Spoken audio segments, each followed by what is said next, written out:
Hello, everybody. Today we're going to be looking at solving absolute value equations. So a quick review of absolute value.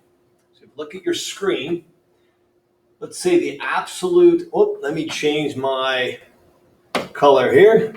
Let's do the absolute value of 4.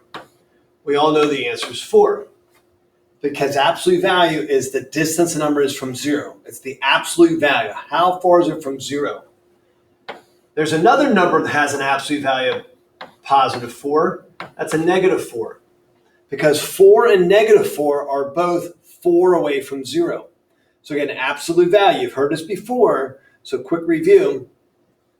So if I ask you, what's the absolute value of negative 10, you would say 10. If I said, what's the absolute value of 3, you would say 3. Because absolute values are always positive. Now let's continue. Let me write a simple equation. Let me grab my pen tool again. The absolute value of some number is going to be 5. I want to know what that number is. Okay, so another way to write that is the absolute value of n is equal to 5. So let me erase the 5 here. So I'm looking to solve that equation. To solve the equation, we need to get the variable by itself. So I know just by thinking, just using common sense, n could equal 5. Because if you take 5 and put it in the absolute value of 5 is 5. So it equals the other side. But we also need to consider n could be a negative 5. So there's 2 possibilities n could be. There's 2 solutions for n. We're so used to always having one number. Here we're going to have 2. Because if you take negative 5 and substitute in for n, the absolute value of a negative 5 is also 5. So there's 2 possible solutions. So the key to an absolute value equation is whatever is inside the absolute value, it can equal the 5 in this case, or it can equal the opposite, whatever that is, which is a negative 5. We'll show you how that works in other problems. Okay, so now let's take a look at number 1. I have it highlighted in orange. We're supposed to solve this equation. The equation says the absolute value of 7 minus 8x equals 3. So from our discussion just a couple seconds ago, we know that the stuff inside the absolute value, the 7 minus 8x, there's 2 possibilities. That could equal 3, because the absolute value of 3 is 3, or it equal a negative 3, because the absolute value of negative 3 is also 3. So we need to consider 2 separate equations. So what we do is we take out the 7 minus 8x, and we set it equal to 3. And it also could be, so there's another possibility, 7 minus 8x equals, let me erase that. 7 minus 8x is equal to a negative 3. So then what you do is you solve the equation for x. So you're going to subtract 7 from both sides. I get negative 8x equals a negative 4. Now divide by negative 8 on both sides. X equals a positive 4/8 is 1/2, so 1/2 would work.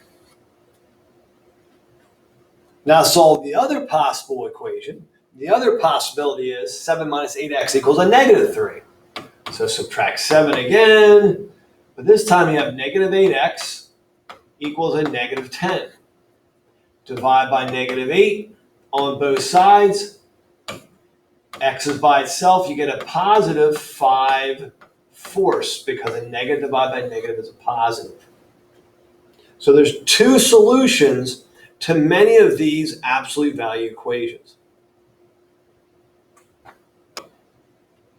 All right, so number 2, we're supposed to solve this equation. It says negative 6 equals the absolute value of x. So I'm thinking to myself, what could x be? Could x be -6? If I put a -6 in for x, if I put a -6 in where the x is, what's the absolute value of a -6? It's a +6, but it can't be a +6 because it has to be a -6 on the other side. So that can't work. All right, so we have to look at, well, what if x equals 6? Well, if you put a 6 in for the x, you get a +6. The absolute value of a +6 is also 6, but it can't be right because it has to be a -6 answer because a -6 is what was already there. So that can't be right either. So you're thinking, well, what's the solution? Well, no absolute value can be a negative. So the original problem, let me erase all the stuff I put around it. In the original problem right here, there is no number where you find its absolute value can be a negative. So what we write is no solution. No solution, which means an empty set. There's no numbers that would work. Now in Get More Math, they'll have a little box that says no solution. All you got to do is tap it. If you come up to a problem where you have an absolute value equal to a negative, that can never happen. All right, on to number 3. Solve this equation. The absolute value of -9x is equal to 8. So that -9x, which is inside the absolute value, it could be a +8, because the absolute value of a +8 is 8, or -9x could represent a -8.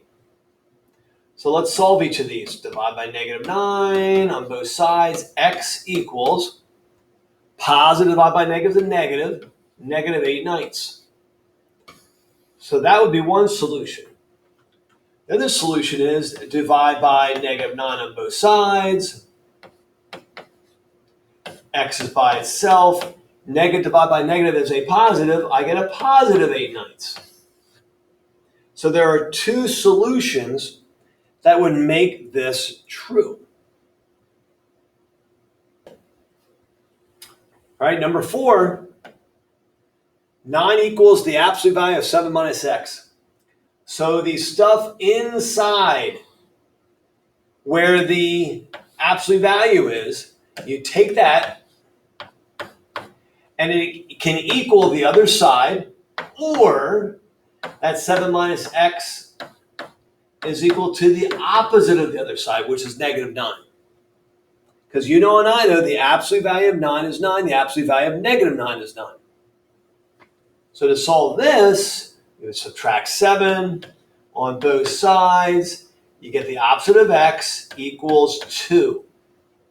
Well, opposite of x is the same as -1 times x. So you divide by -1, you get x equals a -2. Now, what I should always say is we should be checking these solutions. So take the -2, substitute it in for x. 7 minus -2, same as 7 plus 2 is 9. Absolute value of 9 is 9. This has to be the solution. Actually, one of the solutions. The other possibility is 7 minus x equals -9, so you subtract 7 on both sides. -9 minus 7 is -16. Divide by -1. So I get x by itself equals a +16. Now take that 16, substitute it in. 7 minus 16 is a -9. And the absolute value of a -9 is a +9. So there's two solutions for almost every absolute value equation, except if you have an absolute value equal to a negative. Like number 2, if you have the absolute value equal to a negative, there's no solution for that. Good luck.